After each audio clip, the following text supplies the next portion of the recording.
আপনি দেখছেন news now, আমরা জানি কোনটা খবর। नमस्ते, आप सभी देख रहे हैं न्यूज नाउ में आज का समाचार।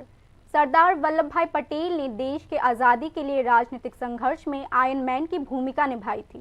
भारत सरकार ने वल्लभ भाई पटेल के जयंती मनाने के लिए 2014 के 31 अक्टूबर को नेशनल यूनिटी डे के रूप में मनाने का फैसला किया था। त्रिपुरा सरकार ने नेशनल यूनिटी डे पर रन फॉर यूनिटी का आयोजन किया। इस वर्ष यह कार्यक्रम मंगलवार को department of youth affairs and sports द्वारा आयोजित किया गया।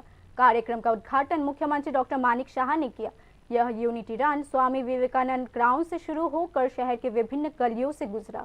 देश के पहले गृह मंत्री और उप प्रधानमंत्री के रूप में सभी राज्यों को एकजुट करने में वल्लभ भाई पटेल की भूमिका आज भी एक आदर्श माना जाता है। त्रिपुरा जैसे राज्य में जहां जनजाति और बंगाली एक साथ रहते हैं, हमें वल्लभ भाई पटेल द्वारा दिखाए गए आदर्शों का पालन करना चाहिए।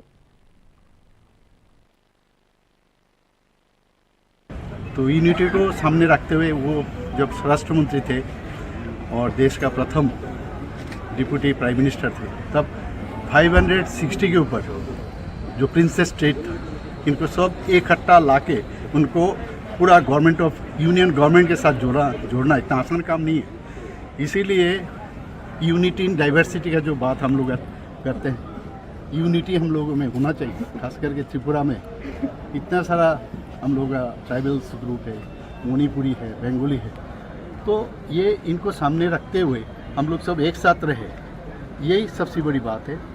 और खाली हम रन किए हैं और रन फॉर यूनिटी। मुख्यमंत्री डॉक्टर मानिक शाह ने बांग्लादेश के साथ राज्य के हितों के जुड़े हुए बात की। मुख्यमंत्री ने कहा कि भारत और राज्य के साथ बांग्लादेश के रिश्ते मजबूत होने से दोनों ही देशों को फायदा होगा। बांग्लादेश के साथ मौजूदा संबंधों को लेकर मुख्यमंत्री ने कहा कि राजनीति बदलने के बाद कुछ अस्थिरता है, नतीजतन बांग्लादेश की आर्थिक वृद्धि भी कम हो गई है। इस स्थिति में मुख्यमंत्री ने संकेत दिया कि भारत और राज्य के साथ बांग्लादेश के संबंध कुछ हद तक धीमे पड़ चुके हैं, लेकिन साथ ही उन्होंने यह भी कहा कि अगर भारत और राज्य के साथ संबंध पहले की तरह मजबूत होते हैं तो अंत में बांग्लादेश को फायदा होगा। मुख्यमंत्री ने कहा कि राज्य सरकार इस संबंध में केंद्र सरकार के निर्देश के साथ काम कर रही है। বাংলাদেশের অস্থিরতা এখন যদি ওনাদের যেভাবে আর্থিক উন্নয়ন হয়েছিল সেটা তো এখন সাংঘাতিকভাবে ড্রপ করেছে। সাথে যদি ওনাদের রিলেশন ভালো থাকে তাহলে ওনাদের উন্নয়ন হবে, আমি সেটা মনে করি। যে ওয়েট করতে হবে। मुख्यमंत्री ने राज्य में बांग्लादेशी घुसपैठ की समस्या पर भी अपना बयान दिया। उन्होंने कहा कि यह मामला पार्टी के केंद्रीय नेताओं के संज्ञान में लाया गया है। मुख्यमंत्री मानिक शाह ने कहा कि पुलिस और बीएसएफ राज्य की सीमाओं की सुरक्षा के लिए कड़ी निगरानी कर रही है। সেগুলো যখন দেখা যাবে যে যে কথাগুলো আমাদের দেশ থেকে বলা হচ্ছে সেগুলো যদি ওনারা শুনেন এবং তার मुख्यमंत्री ने कहा कि भारत बांग्लादेश में अल्पसंख्यकों को सुरक्षा प्रदान करने में महत्वपूर्ण भूमिका निभाएगा। मुख्यमंत्री मानिक शाह ने राय व्यक्त किया कि देश और राज्य के साथ बांग्लादेश के मजबूत संबंधों से आने वाले दिनों में दोनों पक्षों को समान रूप से लाभ होगा। Bureau report, news now. Bangladesh के अधिकारियों ने शाबरूम के श्रीनगर बॉर्डर हट को बंद कर दिया। बांग्लादेश के फैनी डिस्ट्रिक्ट मजिस्ट्रेट के ऑफिस में मंगलवार को बांग्लादेश के ईस्ट मधुग्राम और साउथ त्रिपुरा डिस्ट्रिक्ट के श्रीनगर बॉर्डर हट को बंद करने के लिए एक नोटिस जारी किया गया। बांग्लादेश के फैनी डिस्ट्रिक्ट मजिस्ट्रेट ऑफिसर ने श्रीनगर बॉर्डर हट को अनअवॉइडेबल रीजन से बंद करने का आदेश दिया। यह आदेश बॉर्डर हट मैनेजमेंट कमेटी के अध्यक्ष, डिस्ट्रिक्ट मजिस्ट्रेट, पुलिस अध्यक्ष और बीजीबी के कमांडिंग ऑफिसर्स को जारी की गई।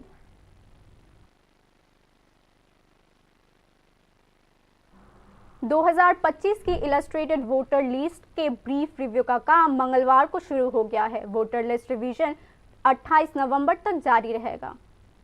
चुनाव आयोग ने 1 जनवरी 2025 के आधार वर्ष के लिए फाइनल इलस्ट्रेटेड वोटर लिस्ट प्रकाशित करने का प्रक्रिया शुरू कर दिया है। 2025 की वोटर लिस्ट रिव्यू करने का काम मंगलवार को शुरू होकर 28 नवंबर तक जारी रहेगा। इलेक्शन कमीशन ने वोटर लिस्ट रिव्यू वर्क को सुचारू रूप से करने के लिए सभी कर्मचारियों को प्रशिक्षित किया है। बूथ लेवल के अधिकारी और सुपरवाइजर्स वोटर लिस्ट के करेक्शन का काम करेंगे। चुनाव आयोग ने फॉर्म भरने और नए मतदाताओं का नाम वोटर लिस्ट में जोड़ने और हटाने या ट्रांसफर करने के तरीकों पर स्पष्ट निर्देश भी जारी किए हैं।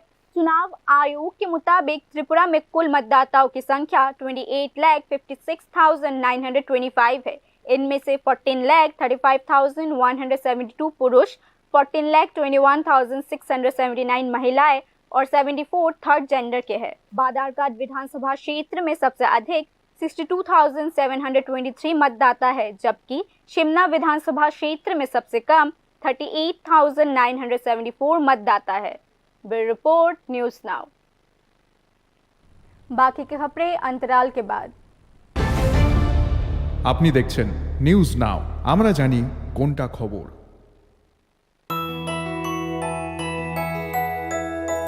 স্বাদে ভরা ঘিয়ের সুবাস লংতরায়, কি ভালো খেতে। শুদ্ধ ঘিয়ের আবেশ ভরা লংতরায়, অপূর্ব সুগন্ধ, পুষ্টি ভরা ঘিয়ের খাবার, গাওয়া ঘি প্রিয় সবার লংতরায়। একেই বলে বিশুদ্ধ ঘি। বিশুদ্ধ ঘি নাম মনে রেখো লংতরায়। লংতরাই ঘি রোজ খাবারে তোমাকে চাই। লংতরায়, লংতরায়, লংতরায়। শ্যাম সুন্দর কোম্পানি জুয়েলার্স শুভ অক্ষয় তৃতীয়া 30 এপ্রিল থেকে 11 মে 2024। আসুন বেছে নিন আপনার মনের মতন অক্ষয় জৌলুসের প্রতীক। 100% এক্সচেঞ্জ মূল্য যে কোনো জুয়েলার্সের হলমার্কযুক্ত পুরনো সোনার গয়নায়। 275 টাকা ছাড় প্রতি গ্রাম সোনার গয়না কেনাকাটায়। 100% ছাড় হীরের গয়নার মজুরিতে। প্রতিটি কেনাকাটায় নিশ্চিত উপহার। ডেইলি লাকি ড্র স্বর্ণ মুদ্রা, মেগা ড্র 3টি স্কুটি। পাশাপাশি আছে সোনায় সোহাগা গয়না কেনার বিশেষ ডিসকাউন্ট স্কিম। জিএসআই আইজিআই পরীক্ষিত গ্রহরত্ন, রূপোর মুদ্রা ও রূপোর সামগ্রী। একেবারে সহজ সাধ্য দামে চোখ ধাঁধানো হীরের গয়নার সম্ভার। শ্যাম সুন্দর কোম্পানি জুয়েলার্স শুভ অক্ষয় তৃতীয়া 30 এপ্রিল থেকে 11 মে 2024। সবার সাদর আমন্ত্রণ। শ্যাম সুন্দর কোম্পানি জুয়েলার্স, কামান চৌমুহনী, ইউকো ব্যাংকের বিপরীতে, আগরতলা। আমরা প্রতিদিনই খোলা আছি। Step into the realm of Assam Downtown University, where we encourage success, experience the pinnacle of academic excellence, and live your best days. আপনি দেখছেন নিউজ নাও, আমরা জানি কোনটা খবর। आगे की खबरें कुछ इस प्रकार हैं। मुख्यमंत्री डॉक्टर मानिक शाह ने मंगलवार को 9वें आयुर्वेद डे प्रोग्राम में कहा कि राज्य आयुर्वेद कॉलेज की स्थापना के लिए रविशंकर फाउंडेशन के साथ बातचीत चल रही है। मुख्यमंत्री डॉक्टर मानिक शाह ने कहा, राज्य में आयुर्वेदिक और होम्योपैथिक हॉस्पिटल स्थापित करने का प्रयास किया जा रहा है। 9वें नेशनल आयुर्वेदिक डे के अवसर पर मुख्यमंत्री ने कहा कि रविशंकर फाउंडेशन से इस बारे में चर्चा चल रही है। আমি কিছুদিন আগে বলেছিলাম যে এখানে আমরা হোমিওপ্যাথিক বা আয়ুর্বেদিক কলেজ এখানে আমরা তৈরি করব। এর মধ্যে আমাকে কিরণ গীত্তেজি আমার সাথে কথা বলছিলেন যে বাইরের যারা এখানে রবিশঙ্কর যে ফাউন্ডেশন আছে ওনারা আমাদের সাথে যোগাযোগ করেছেন। যদি চেষ্টা হবে, অনেক সময় অনেক জিনিস বললে হয়তো বা পরবর্তী সময়ে দেখা যায় সেটা মেটেরিয়ালাইজ হয় না, কিন্তু আমাদের চেষ্টা আছে এবং যখন চেষ্টা আছে সেটা হবে। এবং তার প্রকৃত উদাহরণ হচ্ছে ডেন্টাল কলেজ। আপনারা সবাই জানেন যে ডেন্টাল কলেজ খুব অল্প সময়ের মধ্যে আমরা সেটা করেছি। তো হোয়াই নট আয়ুর্বেদিক কলেজ এবং হোমিওপ্যাথিক কলেজ, এবং সেটা আমরা করব। এবং একটু আমাকে যা উনি বললেন যে ওনারা বলছেন যে ওনাদের পক্ষে সম্ভব। গভর্নমেন্টের তরফ থেকে সব কিছু হবে তা না, যারা প্রাইভেট ইনভেস্টররা আছেন, যারা ফিলান্থ্রপিক এই ধরনের ওয়ার্ক করেন, তাদের মাধ্যমে বড় বড় ইনস্টিটিউশন তাদের আছে, তো তাদের क्रेडेंशियल देखे निश्चय उन्हें बोल। मुख्यमंत्री ने कहा कि राज्य में मेडिकल हब स्थापित करने के लिए एलोपैथिक मेडिसिन के साथ साथ होम्योपैथी और आयुर्वेदिक मेडिसिन को समान रूप से महत्व दिया जा रहा है। हालांकि मुख्यमंत्री डॉक्टर मानिक शाह ने यह भी कहा कि इस मामले में डॉक्टरों को रेफर करने की मानसिक प्रवृत्ति को रोका जाना चाहिए। যেটা বলছি এখানে একটা হেলথ হাব করার জন্য, এবং যেহেতু আমাদের আর দুটো হোমিওপ্যাথিক আয়ুর্বেদিক এবং আপনারা সবাই জানেন যে এর মধ্যে সুপার স্পেশালিটির একটা হসপিটাল আমরা তৈরি করার চিন্তা ভাবনা করছি। প্রায়শ আমরা দেখি যে অনেক লোক বাড়িঘর বিক্রি করে বাইরে চলে যায়, আর একটা মাইন্ডসেট হয়ে গেছে বহু লোকের, বহুদিনের এটা সমস্যা, যে কথায় কথায় বাইরে যাওয়ার একটা প্রবৃত্তি মানুষের মধ্যে আছে। যে চিকিৎসা আমাদের এখানেই হয়, আমি বারবার বলছি, পিএসসিতে যে ডাক্তারবাবু আছেন, অনেক সময় দেখা যায় যখন পেশেন্ট বা পেশেন্ট পার্টি পেশেন্ট যায় যখন, তো ধরে নেয় যে পিএসসির যে ডাক্তার দেখা যায় সে হয়তো ভালো চিকিৎসা করবে না, তাকে তাড়াতাড়ি ডিস্ট্রিক্ট হসপিটালে পাঠাতে হবে, সাব ডিভিশনাল হসপিটালে পাঠাতে হবে। অথচ সেই ডাক্তারবাবু কিন্তু একই কলেজ থেকে পাশ করা এবং ওনার যে জ্ঞান আছে যথেষ্ট, সেই ট্রিটমেন্ট করতে পারে। এটা মানসিক একটা মেন্টাল সেট আপ, সেটাকে আমাদের যারা ডাক্তারবাবুরা আছেন তাদেরও কিন্তু চেষ্টা থাকবে। এবং কথায় কথায় যে না এখানে হবে না, এই হবে নার কথাটার থেকে দূরে থাকতে হবে। হবে, কেন হবে না? এই চিকিৎসা এখানে সম্ভব। প্রয়োজনে এটা যা দরকার, যা ইনফ্রাস্ট্রাকচারের দরকার, কনজিউমেবল আইটেমের দরকার, যাই দরকার লাগবে আমাদের কাছে আনলে আমরা সেটা বলবো। राज्य सरकार ने पहले ही राज्य में एक सुपर स्पेशलिटी हॉस्पिटल स्थापित करने के लिए टेंडर आमंत्रित किया है। आयुर्वेदिक और होम्योपैथिक मेडिकल कॉलेज स्थापित करने की भी प्रक्रिया शुरू हो गई है। हालांकि इस मामले में रिक्वायर्ड स्पेशलिस्ट डॉक्टर को नियुक्त करना बिल्कुल आवश्यक हो गया है। इंडियन मेडिकल एसोसिएशन के अनुसार नेशनल एवरेज में प्रत्येक 900 लोगों पर एक डॉक्टर है, जबकि त्रिपुरा का एवरेज 3153 लोगों पर एक डॉक्टर है। मेडिकल एक्सपर्ट्स का मानना है कि इस मुद्दे पर कार्रवाई करना बिल्कुल आवश्यक हो चुका है। Bureau report, news now.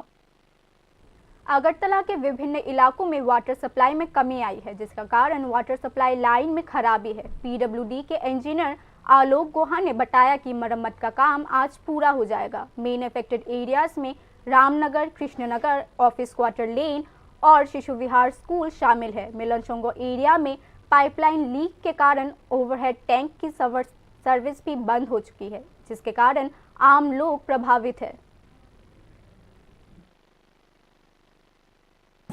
Major একটা প্রবলেম হয়ে গেছে, তো স্যার তখন তৎক্ষণাৎ আমরা কাজ গতকালকেই শুরু করছি।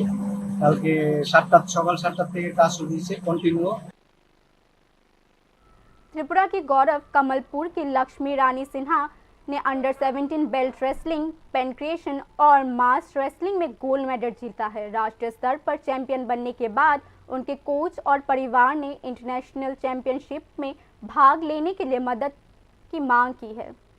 त्रिपुरा के गौरव कमलपुर के प्रदीप सिन्हा और कल्याणी सिन्हा की बेटी लक्ष्मी रानी सिन्हा 3 कॉम्पिटिशन्स में अंडर 17 बेल्ट रेसलिंग, पेनक्रिएशन और मास रेसलिंग में नेशनल चैंपियन बन गई है। उन्होंने त्रिपुरा, पंजाब, हरियाणा, देहरादून, उत्तराखंड सहित विभिन्न राज्यों में राष्ट्रीय स्तर पर भाग लिया और कई बार राष्ट्रीय स्तर पर स्वर्ण पदक भी जीता है। लक्ष्मी रानी की सफलता उनकी अच्छी शक्ति और प्रतिभा का परिणाम है। कोच अंबर अली ने 4 वर्षों से उन्हें कोच किया है और उनकी लगन को देखते हुए उन्होंने विभिन्न कॉम्पिटिशन्स में तैयारी भी की है। लक्ष्मी अब अंतर्राष्ट्रीय स्तर पर खेलने के लिए तैयार है, लेकिन उसकी बढ़ती गरीबी को लेकर फेडरेशन के ऑफिसर्स और कोच दोनों ही चिंतित है। দেখা গেল ও প্রত্যেকটা স্টেট লেভেল কম্পিটিশনে, ন্যাশনাল লেভেল কম্পিটিশনে সবসময় ফার্স্ট হয়ে আসছে।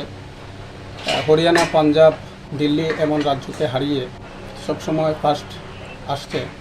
তো ট্রেডিশনাল রেসলিং অ্যান্ড পেনক্রিয়েশন 7 বছর ধরে আমরা ত্রিপুরাতে চালিয়ে যাচ্ছি। আজকে একটা জায়গাতে এসে পৌঁছেছে। ত্রিপুরার स्पोर्ट्स मिनिस्टर আমাদেরকে বিশেষভাবে সাহায্য করছেন। वहीं उनकी मां कल्याणी सिन्हा ने कहा कि उन्हें अपनी बेटी की सफलता पर गर्व है। कोच अंबर अली से लेकर फेडरेशन के अधिकारियों तक सभी ने विभिन्न तरीकों से उनकी मदद की है। वह खेलने के साथ साथ अपनी बेटी की पढ़ाई भी जारी रखना चाहती है, इसीलिए वह हर किसी से मदद मांग रही है। আমার যে কোচ স্যার আমাকে সাহায্য করেছেন আমার মেয়েকে এতটুকু এগিয়ে নেওয়ার জন্য। আর আমি অনেক কষ্ট করে আমার মেয়েকে আমি এটাতে ইয়ে করতে পেরেছি, তো আমার গর্ব। আমি অর্থের দিক দিয়েও অনেক কষ্টে আছি, আমি পারতেছি না। लक्ष्मी की सफलता पर मद्रासा 12वीं कक्षा के स्कूल के टीचर्स सहित पूरे गांव को गर्व है। उनकी सफलता के बारे में बात करते हुए एक शिक्षक ने कहा कि लक्ष्मी ने लगातार 3 कॉम्पिटिशन्स में स्वर्ण पदक जीता है और एक शिक्षक के रूप में उन्हें लक्ष्मी पर गर्व है। रेसलिंग, पेनक्रिएशन, मास रेसलिंग এই তিনটাতেই সে গোল্ড মেডেল। সেটা আমাদের কাছে বিশাল একটা পাওয়া, সেটা বলার ভাষা রাখি না আমার। সেটা আমাদের শিক্ষক শিক্ষিকা যতটুকু গর্বিত। क्या कमलपुर सहित त्रिपुरा की शान लक्ष्मी रानी सिन्हा राष्ट्रीय स्तर से अंतर्राष्ट्रीय स्तर तक सही तरीके से पहुंच पाएंगी? अनुभवी हलकों को उम्मीद है कि अगर संबंधित विभाग और सरकार ने आर्थिक मदद का हाथ आगे बढ़ाया तो लक्ष्मी जैसी टैलेंटेड खिलाड़ी सफलता की चरम सीमा तक पहुंच सकती है। Bureau report, news now. Mumbai के कैप्टन अजिंक्य रहाणे ने मंगलवार को त्रिपुरा और मुंबई के बीच मैच ड्रॉ होने के बाद एमबीबी मैदान पर क्रीज गेंदबाजों के लिए मददगार न होने की बात की। फिर भी उन्होंने कहा कि त्रिपुरा की टीम ने अच्छा क्रिकेट खेला। मुंबई की टीम का सपना मेजबान त्रिपुरा को उनके घर में हराने का था। मुंबई के कप्तान अजिंक्य रहाणे ने त्रिपुरा के खिलाफ रणजी ट्रॉफी मैच के बाद निराशा व्यक्त किया। उन्होंने कहा कि मैदान गेंदबाजों के लिए अनुकूल नहीं था, जिस कारण से टीम पूरे अंक नहीं जुटा पाई। हालांकि भारत के विकेटकीपर बैट्समैन अजिंक्य रहाणे ने कहा कि त्रिपुरा ने एक टीम के रूप में अच्छा क्रिकेट खेला। ऐसे था कि जहां बॉलर्स के लिए थोड़ा मुश्किल था विकेट निकालना, अगर आपको एक ब्रेक थ्रू मिलता तो फिर आसान हो रहा था, लेकिन बॉलर्स के पॉइंट ऑफ व्यू से मुश्किल था। अगर उन्होंने भी 5 विकेट जल्दी निकाले, बाद में उनको भी मुश्किल हुआ विकेट निकालने के लिए, तो बॉलर्स के लिए टेस्टिंग था ये विकेट, थोड़ा बहुत ज़्यादा एफर्ट करना पड़ रहा था। जैसे मैंने कहा शुरू से कि अच्छा गेम था, 4 दिन तक गेम चला और आखिरी सेशन तक हमारी कोशिश यही थी कि हम मैच जीत सकते या नहीं जीत सकते, जीतने की कोशिश थी। क्रेडिट त्रिपुरा को भी देना चाहिए कि जिन्होंने अच्छा क्रिकेट खेला। और देखिए, जब दूसरी टीम भी फाइट बैक करती है, अच्छा खेलते हैं, तो आपको अच्छा लगता है कि जब आप वो फाइट बैक देखते हो। तो मैं खुश हूँ हमारी टीम के एफर्ट के लिए भी, बट त्रिपुरा ने जैसे क्रिकेट खेला है, लास्ट गेम भी आउटसाइड जीत के आया है, तो एक अच्छी चीज़ है। मुंबई के कप्तान अजिंक्य रहाणे ने राज्य के क्रिकेट फैंस की जमकर तारीफ की। अजिंक्य रहाणे ने कहा कि घरेलू क्रिकेट में मैदान पर क्रिकेट फैंस की मौजूदगी हमेशा उत्साहजनक होती है। हमारे यहाँ का क्राउड के लिए आप थोड़ा बताइए। अरे बहुत मज़ा आया, जो क्राउड का रिस्पॉन्स डोमेस्टिक क्रिकेट में आके चेयर अप करना, हमसे ज़्यादा त्रिपुरा टीम को चेयर अप कर रहे थे, बट बहुत अच्छा था, बहुत अच्छा लगा। क्राउड का सपोर्ट 4 दिन अच्छा रहा, तो बहुत खुशी हुई। जो पब्लिक आए थे मैच देखने के लिए, फैंस आए थे हमारे मैच देखने के लिए, उनको देख के बहुत खुशी हुई। पिछले साल की रणजी ट्रॉफी चैंपियन मुंबई ने त्रिपुरा में अपने ग्रुप के तीसरे मैच में पूरे अंक जुटाने का लक्ष्य रखा था। पहले 2 मैचों में से 1 हारने के बाद मुंबई की टीम के लिए त्रिपुरा के खिलाफ जीत आवश्यक हो गई थी, लेकिन अंत में त्रिपुरा के टीम के शानदार प्रदर्शन ने मुंबई के सपनों पर पानी फेर दिया। Bureau report, news now. बाकी के न्यूज़ अपडेट्स के लिए देखते रहिए न्यूज़ नाउ। शुभ रात्रि।